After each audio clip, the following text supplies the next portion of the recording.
Thank you. Please sit down. Well, thank you not only for being here, but for what you did. I want to thank the Vice President Harris and the congressional leaders who are here today. You know, in a moment I'm going to sign this bipartisan government funding bill.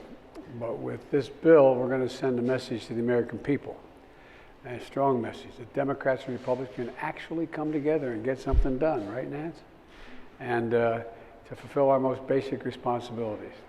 To keep the government open and running for the American people, serving the American people, investing in your communities, and investing in the American people and doing it in a fiscally responsible way. This bill also includes historic funding, $13.6 billion, to address Russia's invasion of Ukraine and the impact on surrounding countries.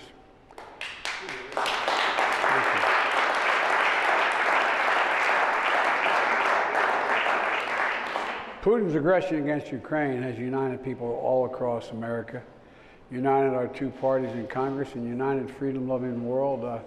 And it's an act with urgency and resolve that we are doing right now that you've provided me the ability to do. I want to thank the congressional leadership for working so quickly to make sure we have the resources we need, economic, humanitarian, and security, to continue our forceful response to this crisis. We've already committed more than $1.2 billion in security assistance to the people of Ukraine just over the past year. And I know all of you know that. It's preaching to the choir here. But we've been providing anti-armor, taking out tanks, anti-air capabilities directly to the Ukrainian forces. And we're also facilitating significant shipments of security assistance from our allied partners to Ukraine. With this new security funding and the drawdown authorities in this bill, we're moving urgently to further augment the support to the brave people of Ukraine as they defend their country. And I'll have much more to say about this tomorrow, about exactly what we're doing in Ukraine. We're also going to be better positioned to provide for the rapidly growing humanitarian needs of the Ukrainian people. This war has turned nearly 3 million Ukrainians into refugees, with numbers growing every single day. And that's on top of the 12 million people who require humanitarian assistance inside of Ukraine. The United States is helping to lead the global humanitarian response with our partners in Europe and well beyond Europe. In just the past few weeks, we provided nearly $293 million in humanitarian assistance to people in Ukraine and in neighboring countries. Our experts are on the ground in Poland and in neighboring countries where the Vice President just came back from to make real-time assessments of a rapidly evolving crisis, to get urgently needed humanitarian supplies to the people in need now. We're airlifting emergency relief supplies into staging positions in the region, supplies like high thermal blankets, water treatment equipment, so that they can be shipped into Ukraine. We're providing essentials like soap and laundry detergent, simple sounding things to refugees who fled with literally nothing but the clothing on their backs. We're working with partners to supply access to safe drinking water and to food rations to the people affected by this conflict. With the U.S. support, the World Food Program has already purchased 20,000 metric tons of food to address the growing needs of individuals affected by this conflict. It's exceedingly difficult to get supplies into Ukraine while the Russian onslaught continues. But we're managing to get supplies into Ukraine regularly thanks to the bravery of so many frontline workers who are still at their post. And we are supporting food assistance at refugee reception centers in frontline countries like Moldova. With billions more included in this bill for new humanitarian assistance, we're going to be able to quickly ramp up our response and help alleviate the suffering that Putin's war is causing the Ukrainian people and the region. This bill also provides necessary economic support for Ukraine and Ukraine's neighbors that are impacted by this war. Things like loan guarantees, direct financial support, including to address the needs like energy and cybersecurity. This bill is also going to help face our challenges here at home. It sends a clear message to the American people that we're investing in safety, health, and the future of Americans.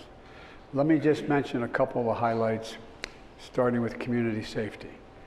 We know what works to make our community safer, and that's investing in prevention and community police officers so that they can walk the streets, know the neighborhoods, and who can help restore trust and safety in the communities. The answer is not to abandon our streets or to choose between safety and equal justice. It's in this funding bill which we make sure we do both.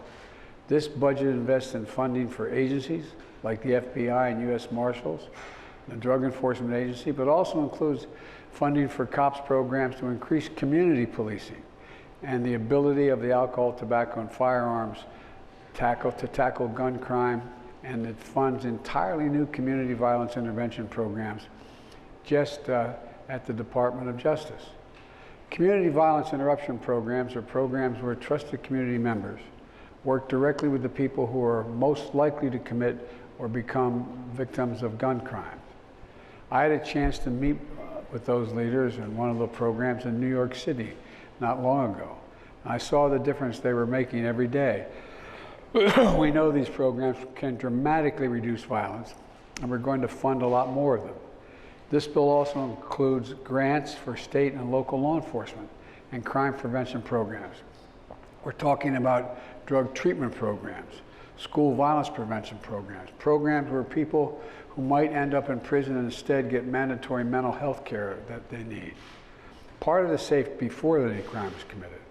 Part of the safety is the ability to feel safe from gender-based violence. I wrote a Violence Against Women Act with many in this room years ago, 28 years ago, to provide protection against domestic violence, stalking, sexual assault, and to support survivors and help them find a way out of those abusive situations they were locked into because they had no means to leave, with support for rape crisis centers as well as housing and legal assistance.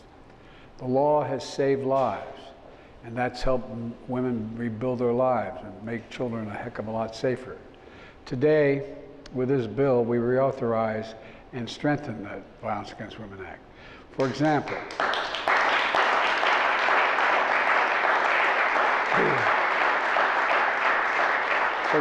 we're doing more to help survivors in rural areas and in underserved communities. Tribal courts will now be able to exercise jurisdiction over non-native perpetrators of sexual assault and sex trafficking. And we're providing more support for legal services and for law enforcement to get the training they need to help handle the trauma survivors are experiencing. I'll have more to say about the Violence Against Women Act tomorrow as well.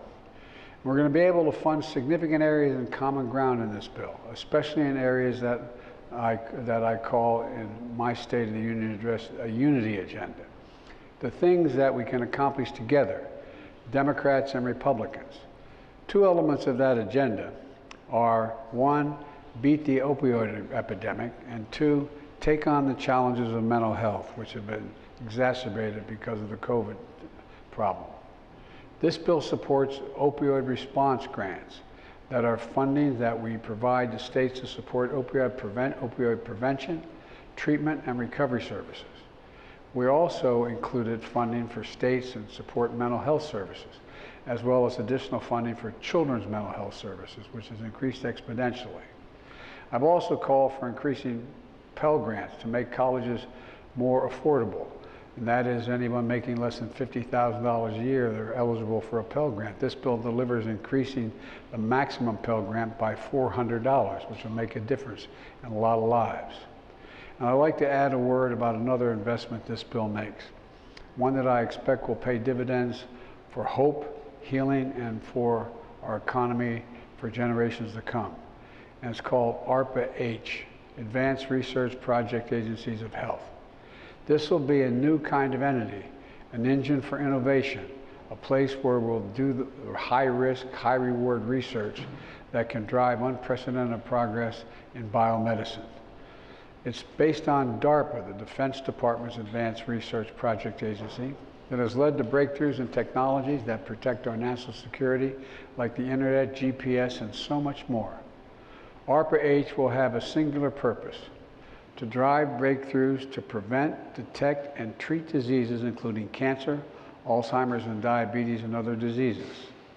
And by the way, we're proving that we can invest in the American people in a fiscally responsible way.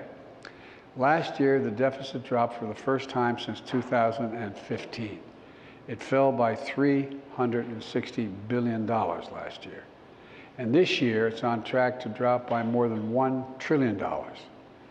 After 4 years in a row of increasing deficits before I took office, we're now on a track to see the largest ever decline in the deficit in American history.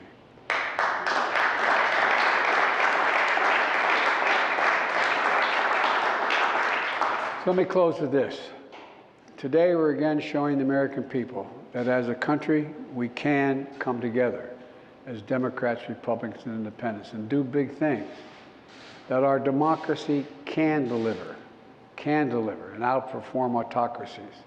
And that there's nothing we can't do when we do it together as the United States of America. So I'd like to now invite up my Budget Director, Shalonda Young, and all the members of the Congress here today while we sign this bipartisan government funding bill. Thank you all very much.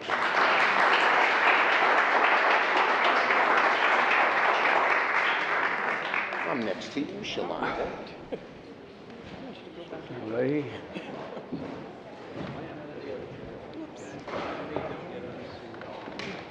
They got names. Yeah, it's names. Okay, then where's Nancy? Speaker. Excuse me, Shalonda, you're here. Speaker.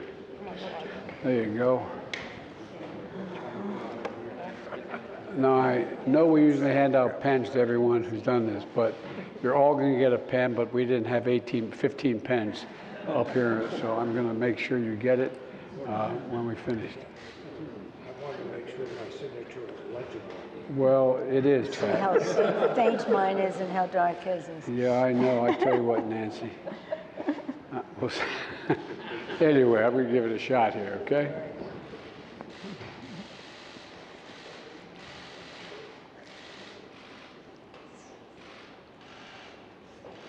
All right.